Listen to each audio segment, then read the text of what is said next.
Если ты, как и я, пытаешься отремонтировать своими силами мотор у себя в гараже, но не знаешь, с чего начать проверку и дефектовку, тогда это видео для тебя будет крайне полезным. Посмотрев этот видеоролик, ты будешь знать, на что обратить внимание при разборке своего мотора, на примере моего. И на примере моего двигателя, проведя параллель по дефектовке со своим, ты сможешь вынести заключение о состоянии своего мотора. Привет всем, кто решил ко мне зайти на канал. В этом видео я сегодня буду дефектовать, а может даже и ремонтировать двигатель от своей машины. Маркировка двигателя 6G73. Инжектор V-образная шестерка на 24 клапана. Проблемы по двигателю, значит, такие. Есть жор масла, загорается периодически масленка на панели приборов, и нужно проверить компрессию в цилиндрах.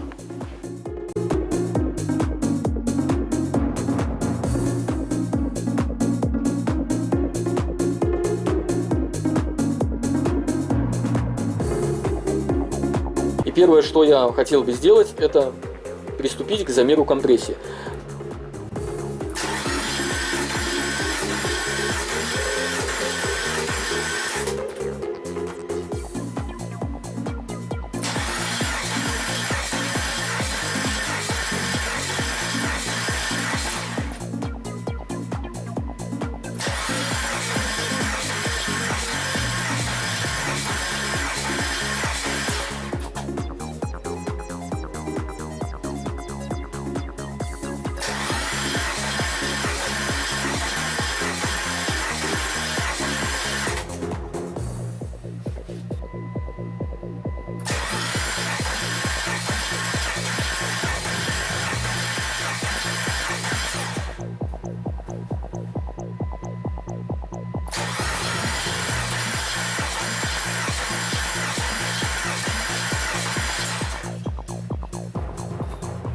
А перед тем, как начать проверку утечки воздуха с помощью пневмотестера, нужно обязательно продуть цилиндры избыточным давлением. Это нужно нам сделать для того, чтобы масляная пленка вышла из колец и не создавала нам масляную компрессию. Далее в этом цилиндре я предлагаю замерить утечку воздуха в процентах. На первом манометре я накрутил 8 бар, чуть больше 8 бар. И нам сразу же видно, и нам сразу же слышно воздухоутечка через впускные клапана. Стрелка второго манометра находится в красной зоне. Аналогичную проверку я сейчас провожу и на четвертом цилиндре. Изначально был шестой, сейчас четвертый проверяется. И вот посмотрите, какие показания. Сейчас подстроим манометр.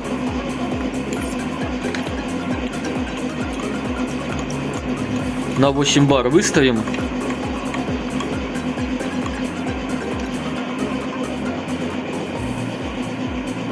Посмотрите, какой процент утечки. Его практически нет. Это говорит о том, что цилиндр полностью герметичен. Что по клапанам, впускные и выпускные, также и по поршневой. И заметьте, крышка находится на своем месте. Вот видите, никакой нигде утечки нет. Сейчас я выключу компрессор.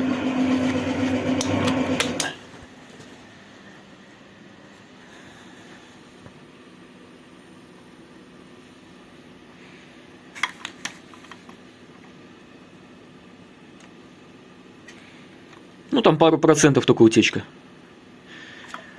Это незначительно. Аналогичные действия я проведу и с оставшимися цилиндрами. От компрессора я сейчас подал 9 бар. Редуктор накручиваем на 8.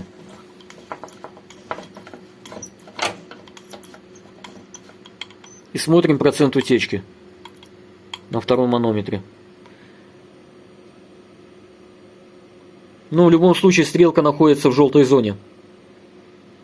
Утечка буквально 0,2 бара. Или 4. Это говорит о том, что цилиндр тоже герметичен. В принципе,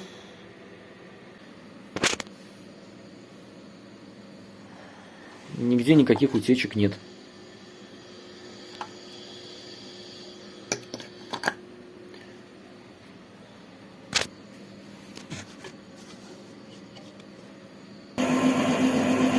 Здесь стрелка находится уже не в желтой зоне. Явно слышно утечка как минимум через впускные клапана.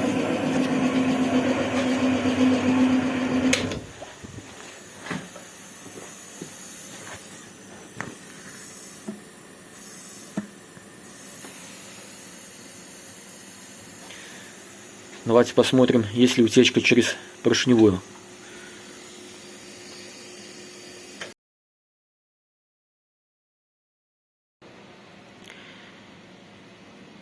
Стрелка на втором манометре находится в желтой зоне. Что в принципе неплохо.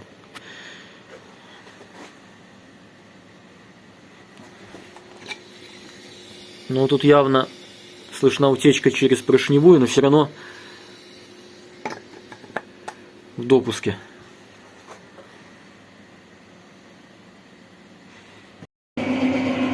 Что касается утечки, стрелка на втором манометре в желтой зоне.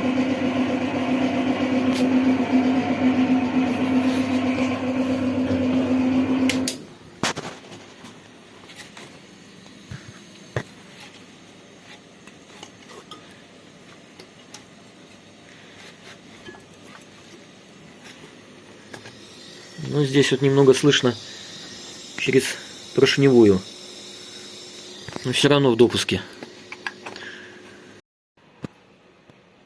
Хочу сказать, это было сложно, но я справился. Двигатель я вывесил уже на цепях, а коробку я решил подпереть с помощью рычага, а именно, вон там есть полуось. Я рычаг вставил между полуосью и подрамником. Это нужно для того, чтобы коробка осталась в подвешенном состоянии, потому что я не знаю, за что я тут сейчас зацепить. Вот. Чтобы можно было оттолкнуть машину беспрепятственно назад. Ну, лучше никакой идеи на данный момент я придумать не смог, как с помощью обычного деревянного бруска, который я использую в качестве рычага. И вот я его решил вставить между полуосью и подрамником.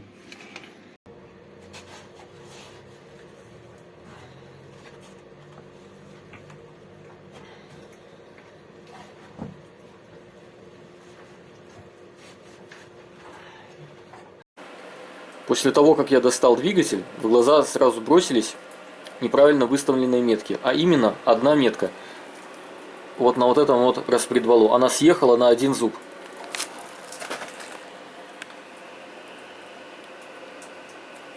Здесь все четко.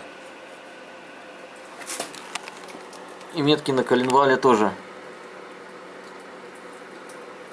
выставлены верно. А вот этот вот распредвал съехал на один зуб. А на этом вот распредвалу метка съехала на один зуб. Ну, точнее, ее при сборке неправильно кто-то выставил. Гидромеханический натяжитель, который устанавливается на этом двигателе, который служит в свою очередь для натяжения ремня. Здесь вот этот вот шток, который находится внутри, уже, видимо, смещен, потому что вот я вставляю в отверстие проволочку, и она в него не заходит. Шток натяжителя вошел в корпус больше положенного. Это говорит о том, что или неисправен сам натяжитель, уже вышел из строя, или неправильно натянут ремень. Если по какой-либо причине вы будете использовать старый ремень, нанесите на ремень метку по ходу движения ремня. Также буквы на ремне должны быть читаемы. То есть, если стоите вы перед двигателем, по ходу движения ремня, буквы должны быть для вас читаемыми. После того, как я ослабил болт натяжного ролика, сразу выдвинулся шток из гидронатяжителя. А до этого он был вдавлен в сам корпус. Это говорит о том, что, скорее всего, просто была неверная натяжка ремня. Разбираем дальше.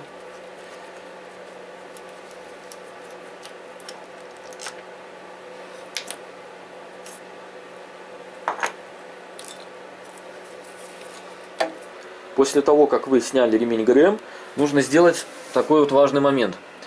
нужно коленвал провернуть против часовой стрелки на 3-4 зуба. Это нужно для того, чтобы при дальнейшей разборке головок, чтобы клапана случайно не встретились с поршнями.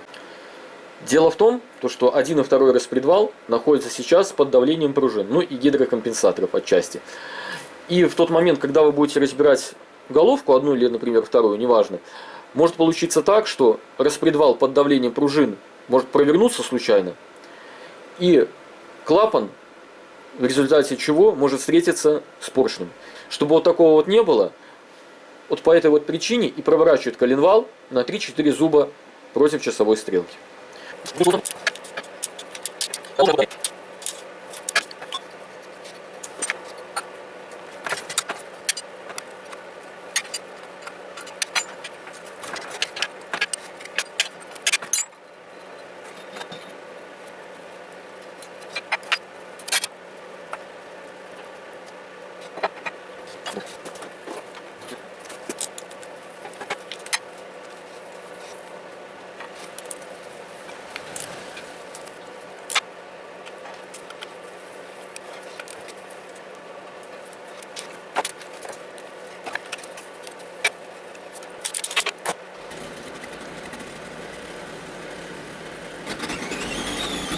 Помните, вот несколькими минутами ранее я вам говорил про то, что распредвал находится под давлением пружин, гидрокомпенсаторов, вследствие чего он может провернуться, и клапана могут встретиться с поршнями, если не отвести коленвал 3 или 4 зуба назад.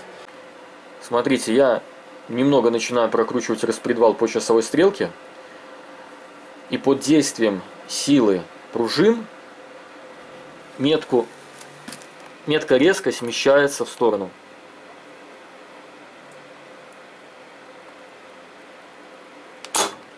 Видели, да? И вот если не отвести на 3-4 зуба коленвал против часовой стрелки, клапана могут встретиться с поршнями. С помощью самодельного ключа будем пытаться открутить шестерни распредвала.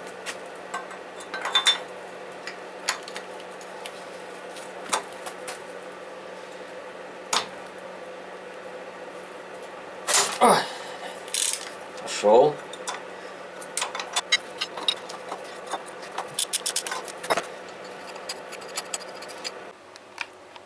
После того, как я их снял, я на всякий случай пометил, где левая шестерня стояла, а где правая. Проверка обводного ролика ремня ГРМ.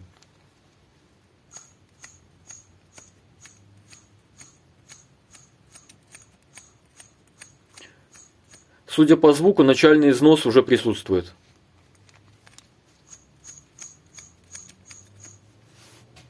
Проверка натяжного ролика ремня ГРМ, который в свою очередь закреплен на башмаке.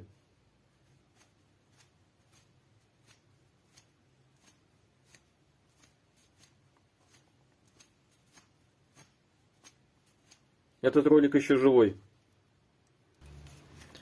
Сняв помпу, можно сразу же увидеть, в каком состоянии система охлаждения, точнее, что в ней плавает, то есть насколько она грязная.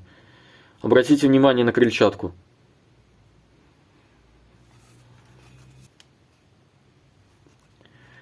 Также нужно обратить внимание на подтеки. Если подтеков нету на корпусе, значит помпа еще герметичная. Такое ощущение, что подшипник в помпе заржавел. Чтобы вот его провернуть, нужно приложить довольно-таки большое усилие. Также нужно посмотреть, есть ли люфты на подшипнике помпы.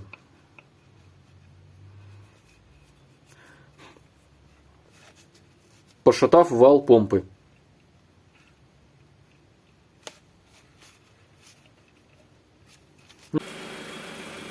Теперь по поводу гидротрансформатора.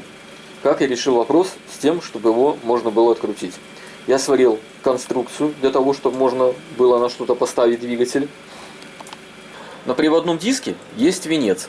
Что я в свою очередь сделал? Я взял оставшийся свободный уголок, вставил его между зубьев, и тем самым я заблокировал гидротрансформатор от возможного проворота. В тот момент, когда я буду откручивать его болты.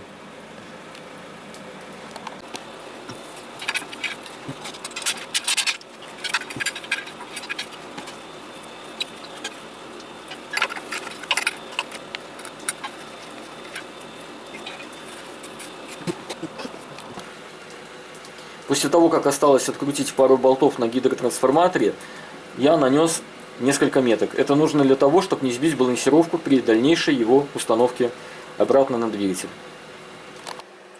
Болты приводного диска откручиваю в порядке обратному зажатия, постепенно накрест ослабляя каждый болт.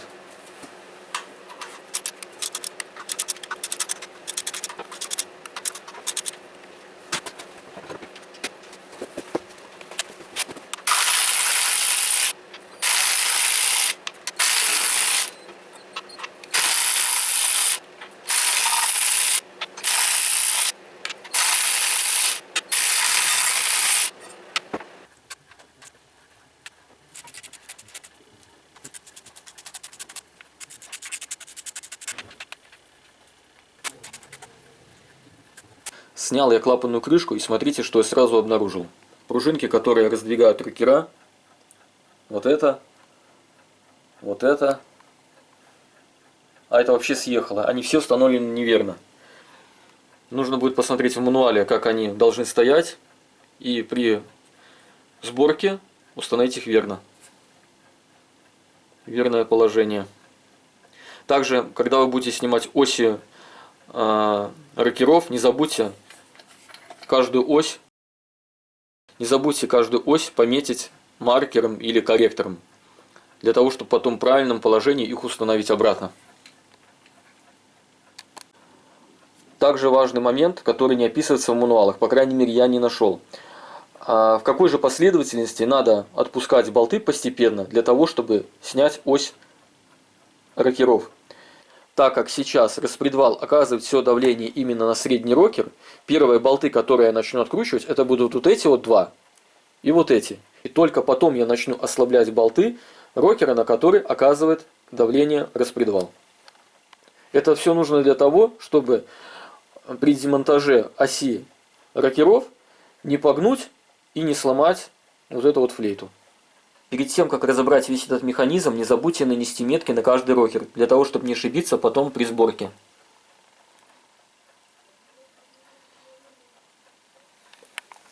Также не будет лишним, если вы пометите и оси рокеров.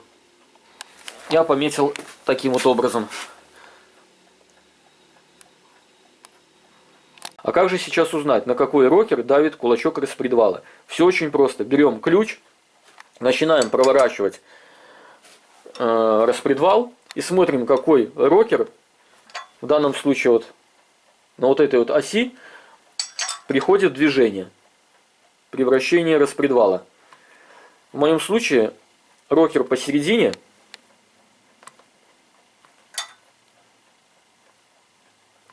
приводится в движение.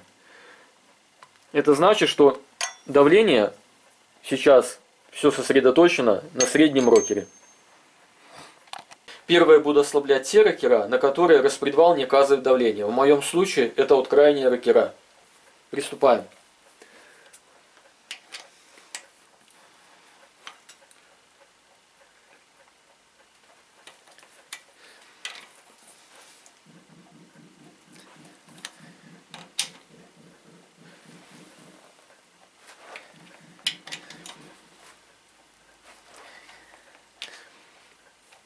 На средний рокер в данный момент кулачок распредвала оказывает давление, поэтому я его откручиваю самым последним.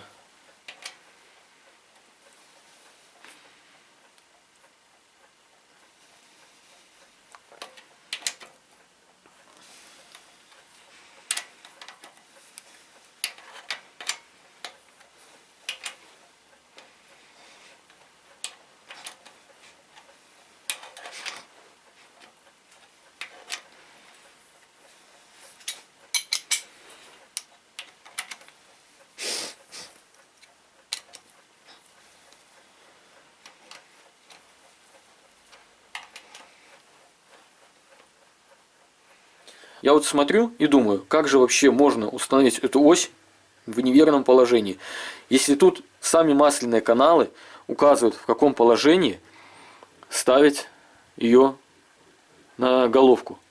Тут перепутать в принципе невозможно. Но некоторые люди, видимо, все равно умудряются перепутать. Также нужно обратить внимание на пятно контакта гидрокомпенсатора с ножкой клапана.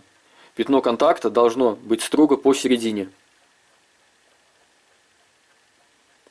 У меня же здесь все в порядке. Когда будете осматривать ось рокеров, обратите внимание, чтобы не было никаких царапин и задиров на шейках.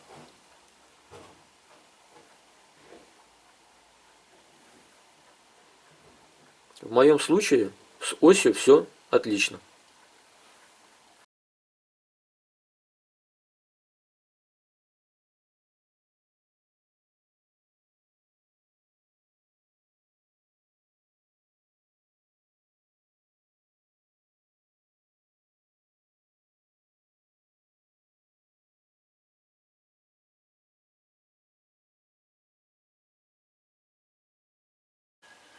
Не будет лишним и обратить внимание на состояние роликов рокеров.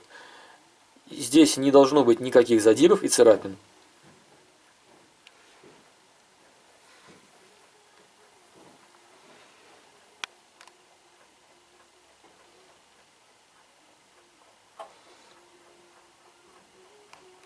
Также ролики не должны болтаться в своем посадочном месте. Допускается только перемещение ролика вдоль своей оси, и то только в пределах своего посадочного места в рокере. Также не забудьте заглянуть и внутрь посадочного места рокера и оценить его внешнее состояние.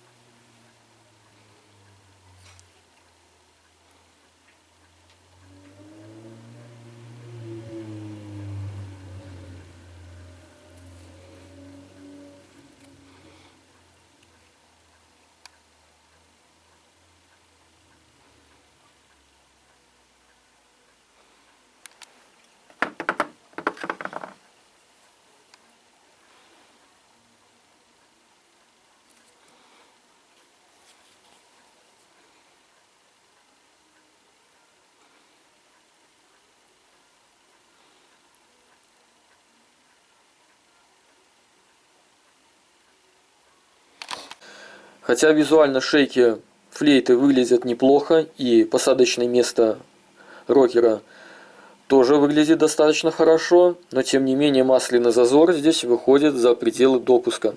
Масляный зазор должен быть от 2 до 5 соток. У меня в свою очередь он слегка завышен. Это, конечно, не есть гуд. Аналогичные действия мы проводим и с флейтой всасывающих клапанов. Вращаем распредвал и смотрим, какой кулачок на какой рокер оказывает давление. В моем случае это средние рокера. На них оказывает давление распредвал через кулачок. А это значит, что первые рокера, которые я буду ослаблять, а именно болты, я имею в виду, это будет левый и правый. И только потом я буду ослаблять болты среднего рокера.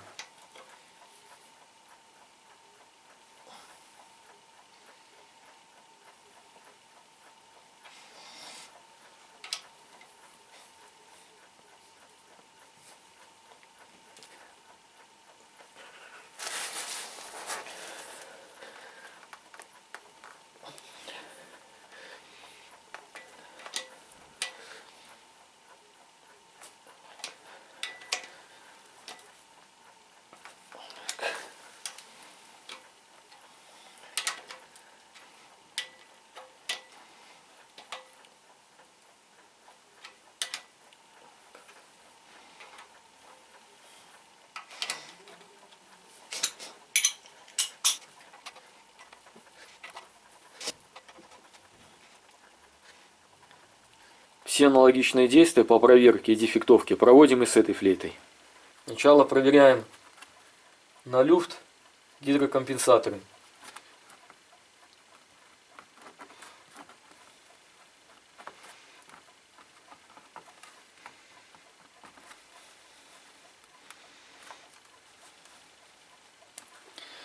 Люфта нету. Один гидрокомпенсатор уже точно пойдет под замену. Место касания гидрокомпенсатора с ножкой клапана уже изношено. Головку начинаем откручивать по спирали. От края к центру, постепенно ослабляя каждый болт по порядку. Один.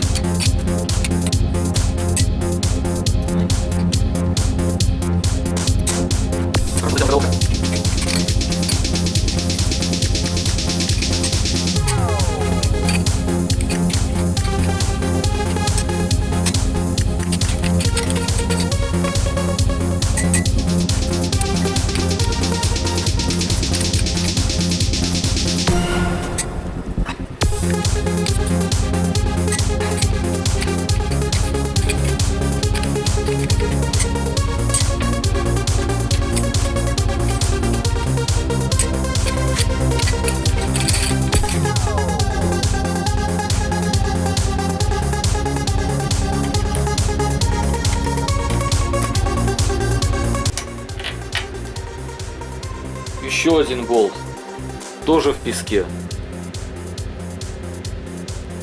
Ёлки-палки ж, как они собирали этот двигатель? Два болта уже в песке.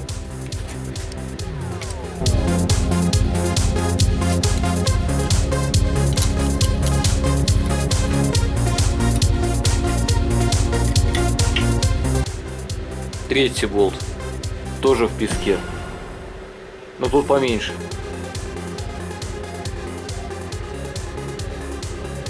Или это просто там мне сорвали резьбу? Вскрытие покажет, ладно. Да нет, это песок. Это все-таки песок, а не сорванная резьба.